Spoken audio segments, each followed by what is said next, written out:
Alright folks, grab your oh shit handles and hover your report buttons, cause you're about to watch a channel commit suicide. Nope, you read that title correctly. I'm here to defend furries. Yeah, those furries. I'll be honest folks, I thought I'd be doing a completely different video. I thought I was going to be making a video of let the pervs be pervs. You're not gonna win against any kind of fetish. You're not gonna make it go away. Humans exist and you have fetishized everything since the dawn of fucking time. There's no way you're going to make that stop now. But due diligence was required. So I had to actually get some info. I had to make sure I knew what I was talking about on some level. So I did the most logical, reasonable thing for finding info. I googled furry forum and flipped a coin for the top 2 results. And as it turns out, I knew literally fucking nothing. Like, actually nothing. I thought I knew what I was talking about because, you know, I'd been on the internet a while. But I didn't actually know what I thought I knew. So on that first forum that I used, among other sources of information, I'd just like to really quick shout out some people. Some real big help came from 3 people who gave very comprehensive answers to the questions I asked. First, went by the screen name Empress Sela, who I'm very grateful to for being one of the first ones. I hope I pronounced your name correctly because I didn't actually check how I'm supposed to pronounce it before I said it. Probably should have worked on that. Traj, I think. Again, probably should have looked up how to, you know, pronounce that. And KD142000. Or 142,000. Whichever way you want to say it. There were others who replied and other sources of information, but I felt like these 3 had the most available to me, and were kind enough to respond when I asked follow-up questions. So the first issue I encountered was a pretty obvious question. What makes someone a furry? What is a furry? Well, it turns out it's not the porn, because while there is a lot of that, there are entire forums and image boards listed as safe for work only. Now, if it was all about the porn, why on earth would you have specific areas, forums, and channels in Discords listed exclusively for safe for work content? Especially considering some of it isn't even pornographic. Like, at all. It's not even just lewd, it's just straight up artwork. Characters or stories, it has no pornographic content. So it can't be porn. It's not bestiality or wanting to be an animal, because they don't want to be animals. In fact, the primary focus of all things furry are on varying levels of anthropomorphization of animals. That is, making them more like humans. The ability to talk, the ability to think on a human level, walking bipedal, having thumbs, more expressive or forward-facing eyes. It's not about animals themselves. Even the characters that are extremely animalistic physically generally have the ability to think and speak, which means they have a level of anthropomorphization. There's a word of the day. But it's also not even fursuiting or having a fursona. That is the persona that is a furry character that they have as them, which apparently you can have more than one of. It's just a sort of aspect of your personality mapped onto a character. I don't know. There's a lot of questions as to whether or not something is your fursona, and it basically boils down to whether or not you say it is. But many don't even have one. They don't even need one. They don't need a personality that is theirs. So you don't need a fursona to be a furry. It's not even, you know, creating the art or fursuits or crafts. There's a lot of that in their community. In fact, we'll go over the sheer massive number of creators in their community, but not everyone in it makes it. So what the fuck are they? They're not fetishists, they're not a roleplay group, they're not an artist community, and frankly, they've turned out to be very little of what I thought they were when I arrived here the first time. But put simply, they're nerds or geeks in a way.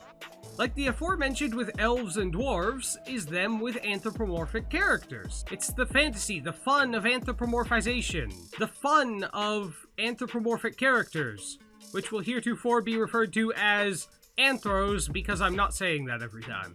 That word's gonna come up a lot. It's the sheer broad aspect of the customization available. You can make a lot of different types of characters, especially in, you know, media.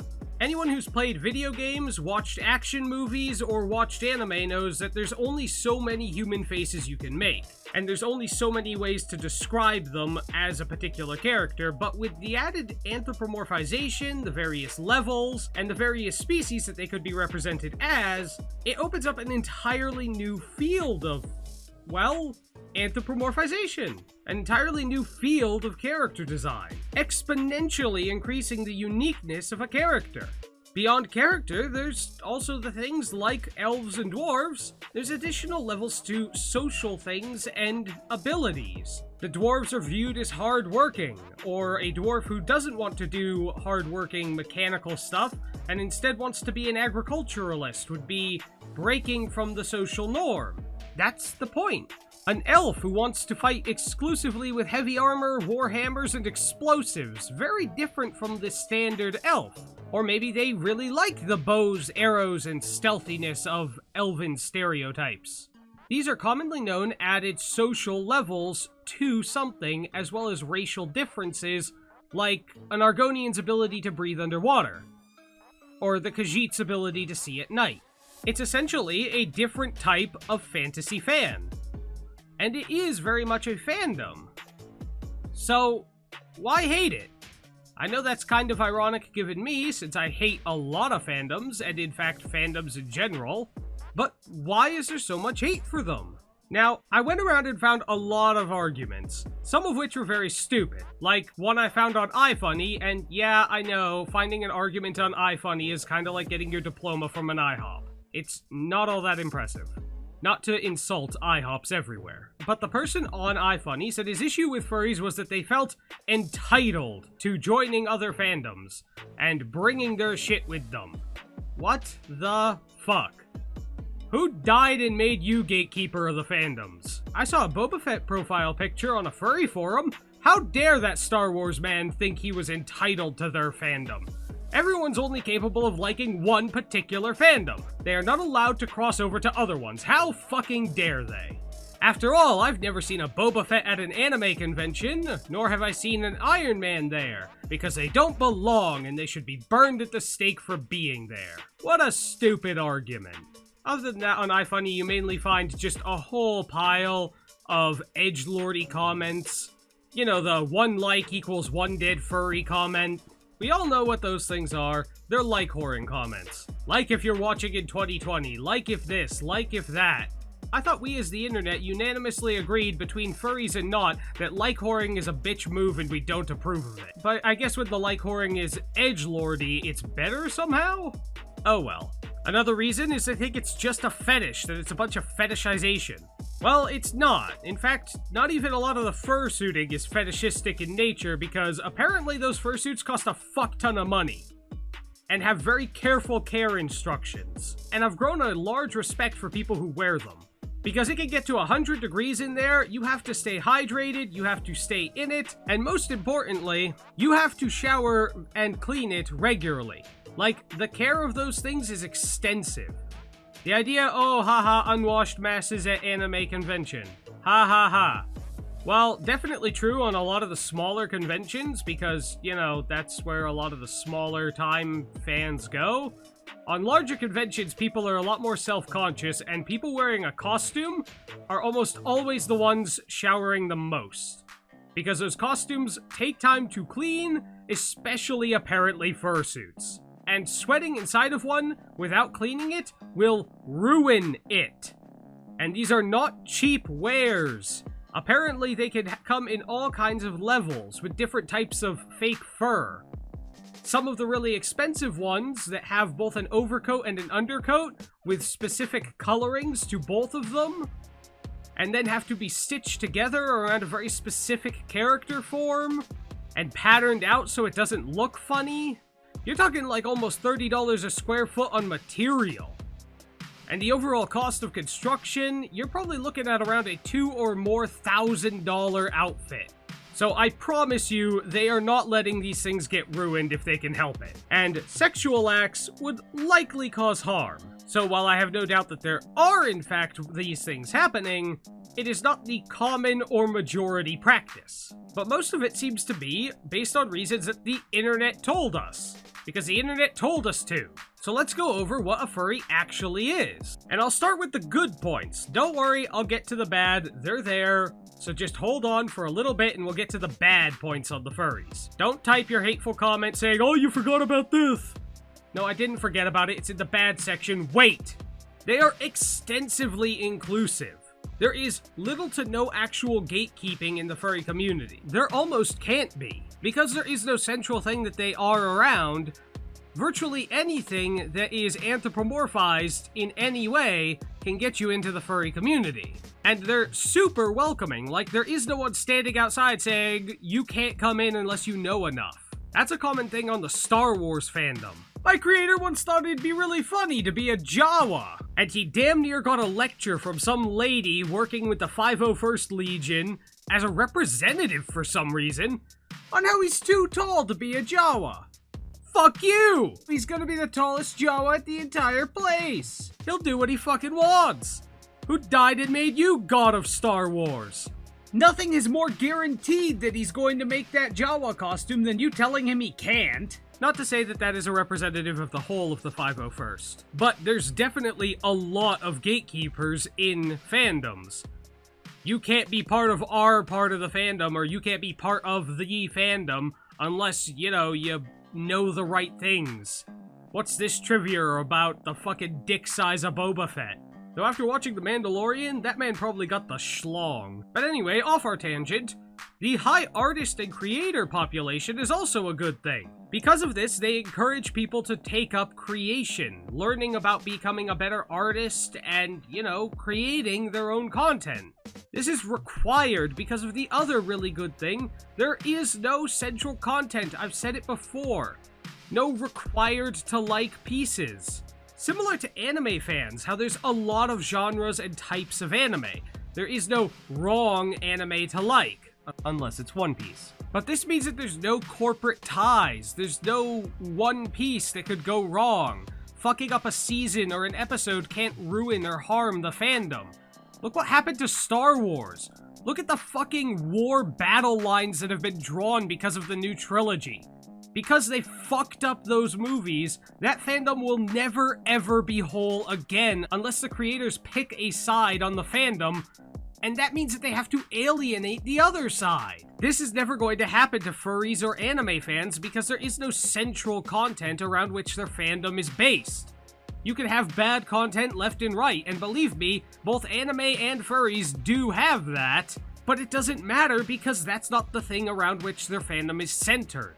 And like I said, this requires little to no gatekeeping.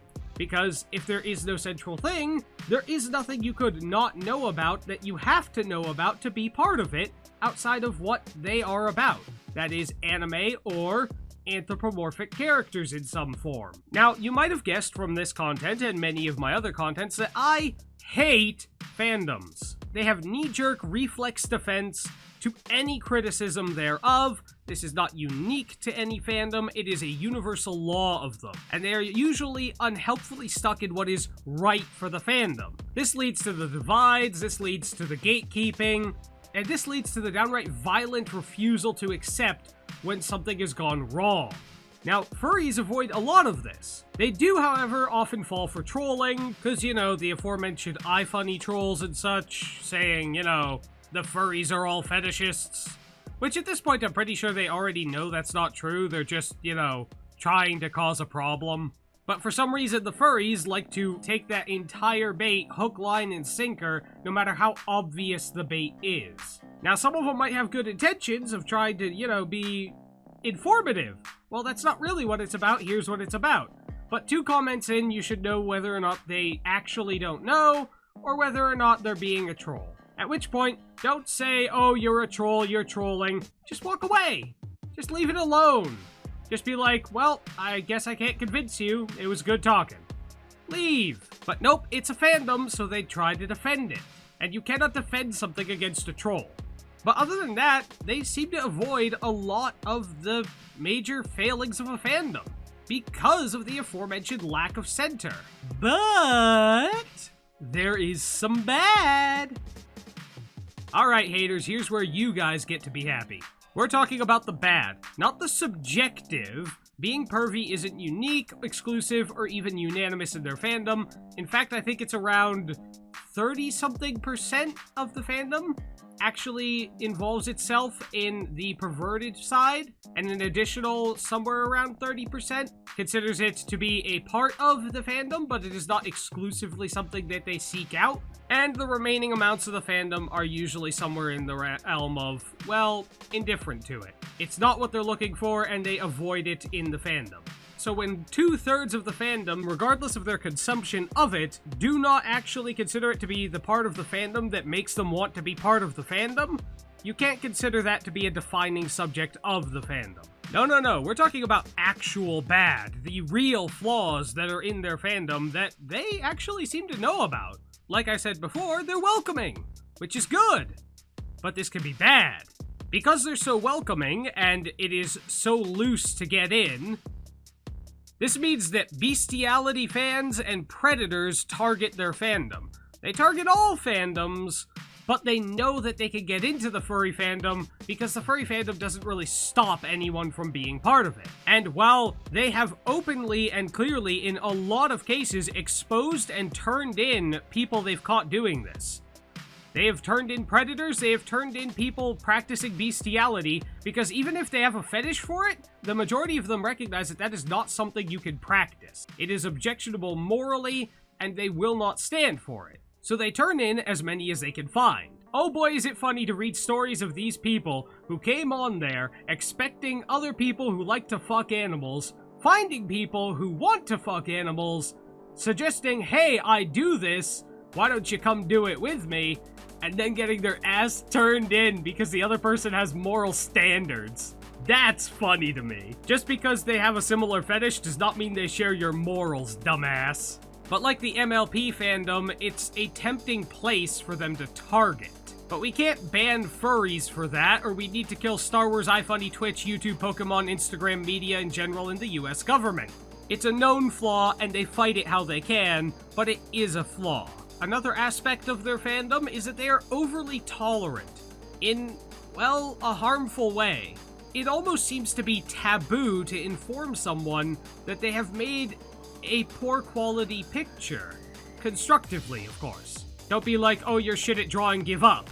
No. Issues. Minor issues. Like the shading on something making it look weird. There's perfectly reasonable constructive criticism to be given, especially if something is just egregiously bad. But I'm okay with that because, you know, some people are okay with lower quality images. Some people just don't want to do more than that. Is this character the height of design? No, of course not. But he's easy enough to redraw and change, and that makes it easy to assign new positions and new facial expressions to him. So I'm more than happy with how this character turned out. But the major issue, well, writing. My fucking god. There is some major bad writing epidemics in their fandom.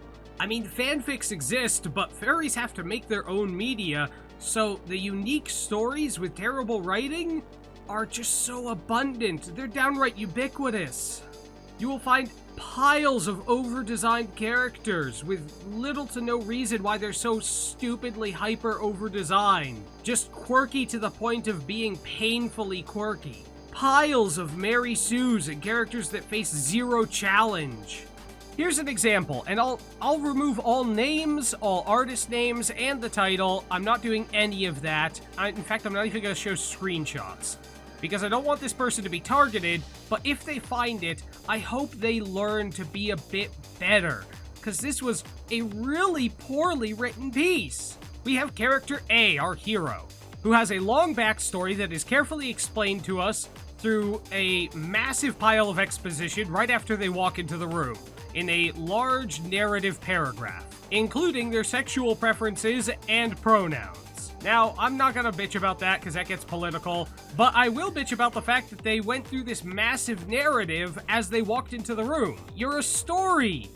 Work that shit organically into it. And if there's no spot at which it would be reasonable for you to work part of it in, it shouldn't be there.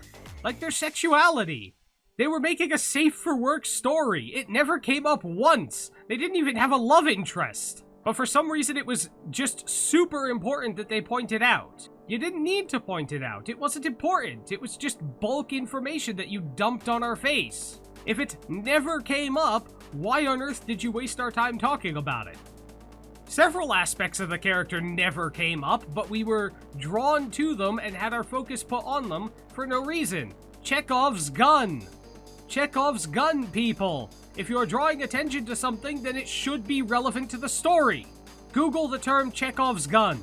But then we get introduced a little while later to Character B. Now, Character B, I don't know why they were in the story at all.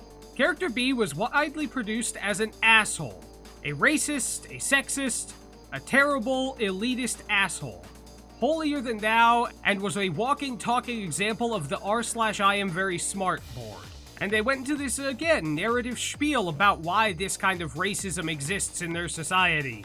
Nah, no way you could have worked that organically into the fucking story. Here's a tip, if you feel like you have to narrate all of the rules of your world, then your world isn't unfolding naturally. Find a way to sprinkle the narration throughout where it's actually necessary rather than forcing it down someone's throat every time someone's introduced. But it went on with this character, this poor character, who was always wrong, always stupid, and always the bad person in every situation they were in. It made me question how they got to where they were in life in the first place if they were constantly wrong about everything. What was this character? Who was this character? Who was this character from your real life that you were representing in this egregiously offensive straw man argument? I almost felt bad. In fact, I felt more bad for this character than the main hero, because this character was the entire story's punching bag. Everyone constantly abusing this poor character just because they're wrong and stupid about everything. How'd they get there? Why are they there? They were never relevant or useful to anything. They existed in your story to be wrong.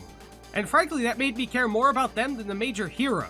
And pro tip, while you didn't make a Mary Sue by making your character great at everything, you did provide plenty of examples of Deus Ex Machina by literally every issue being overcomable by whoever was there and their particular talents. Characters C, D, E, and F, who were all good people, didn't really seem to have any flaws so much as they had one thing that they were really good at. And the obstacle they encountered was always solvable by that one thing, and they never encountered any of the obstacles of things they were bad at. Reality itself had clearly decided that they were supposed to win, and that's not good story writing. Their whole fandom could benefit from more constructive criticism, not elitist snobbery. I'd recommend Possum Reviews and myself to a lot of their fandom, as well as some helpful literature. Various books that could possibly help them learn how to write a bit better. And my issue here is that everyone in the comments was talking about how great this was, about how amazing the story was. Hey, are you gonna get this published? That's only setting them up for failure. If they submitted that to a publisher, it would end up in a bargain bin right off the bat, or they'd be outright turned down. It needed a lot more redrafting. And this can be done in a kind way. This can be done without being an asshole. And if you're reading criticism, you should take into mind your own work and think, did I fuck this up? Don't knee-jerk fandom react and just insist you did it right in the first place. That's how you end up with the new Star Wars sequels. After my research, I feel like I've been lied to in some way. Like, I thought I knew the real story. And nothing I thought was the real story was. In fact, they seem to have a lot of major content from big producers dating way back. Fox and the Hound, that's technically anthropomorphized characters. It is not sexual in any way, and it doesn't have to be. In fact, Fox and the Hound, along with Brave Little Toaster, Invader Zim, Are You Afraid of the Dark, and Mr. Meaty, really shaped who I turned out to be. That explains actually quite a lot. And there's even some sexy examples. Gizmo, I think her name is. Gadget. Ratchet? The tiny sexy mouse from Rescue Rangers. Lola Bunny, Maid Marian, Judy Hopps. There are some big ticket things, but none of them are around which the whole fandom is centered. Almost like there's some group of furries secretly converting people to furrydom with the better made media. You know, carefully structuring it and allowing people to have more creative outlets, sneaking their way into the media groups and the news, taking over. Furry Purification Department. You can't be in here. You know why they call me Officer Nottingham. No. Hello, and I'm fair. There is no conspiracy. Don't worry and trust in the powers that be. Alright. Joke ending aside, I feel as though I was deceived. It's not like I thought that the furries were bad people, but I believe that they were a bunch of perverts. Something I really should have been above. I should have noticed that there weren't any real arguments being presented on that. It was just being assumed as a fact. Which is something I'm actively against when it comes to reviewing videos or writing. Rotten Tomatoes thinks that it knows what a good movie is, but we all know that they're wrong half the time because they're paid off. I researched what a good movie is and I saw for myself, and I noticed that they never made any good arguments along the way. Look for a good argument when someone's telling you something. Don't take it for granted on the internet. Feel free to poke at mine. Feel free to talk about mine. Let me know in the comments. Like, share, comment, subscribe, follow me on Twitter, and be enjoyably upset.